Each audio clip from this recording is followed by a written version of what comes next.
Seznam řemeslníků, obchodníků, škol nebo zdravotnických a kulturních zařízení najdete v Bohumíně přehledně na jednom místě. Už 9 let u nás funguje elektronická databáze, která je veřejně přístupná na internetu. Obsahuje stovky údajů, které se pravidelně aktualizují. To se děje právě teď. Celý proces potrvá 4 měsíce.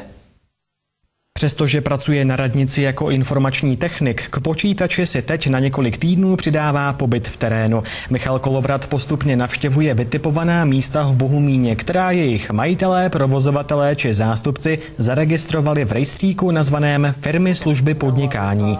Část údajů je dnes již zastaralých, je proto nutné ověřit, co ještě platí a co už nikoli.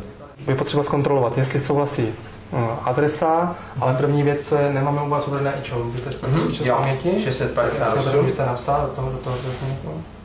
V současné době probíhá aktualizace přibližně 400 subjektů, celkem má databáze 750 subjektů a aktualizujeme jednotlivé údaje.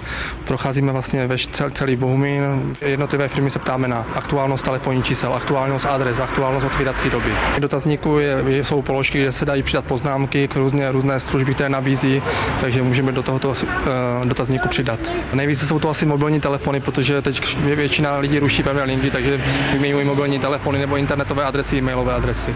Subjekt, který se do rejstříku přihlásí, má ve své záložce adresu, kontaktní údaj, charakteristiku poskytované služby a mnohé další. Tam, kde chybí, pořizují správci databáze také fotografii, která uživatele v terénu lépe navede. Elektronická služba je určena subjektům na území Bohumína a Spádového Rychvaldu. Zaregistroval se v ní například Oldřich Klíma z Nového Bohumína. Já si myslím, že je to velice výborné pro nás, protože fungují ty stránky velice dlouho a jsme tam od začátku vlastně.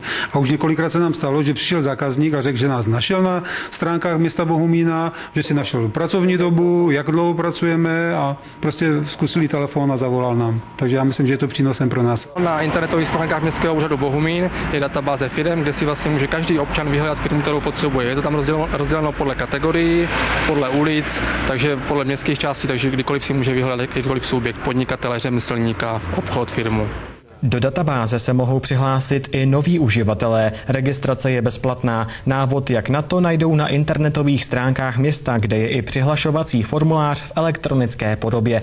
Samotnou registraci provádí město, popřípadě knihovna. Aktualizace současných údajů skončí v říjnu, ta další pak proběhne opět za rok.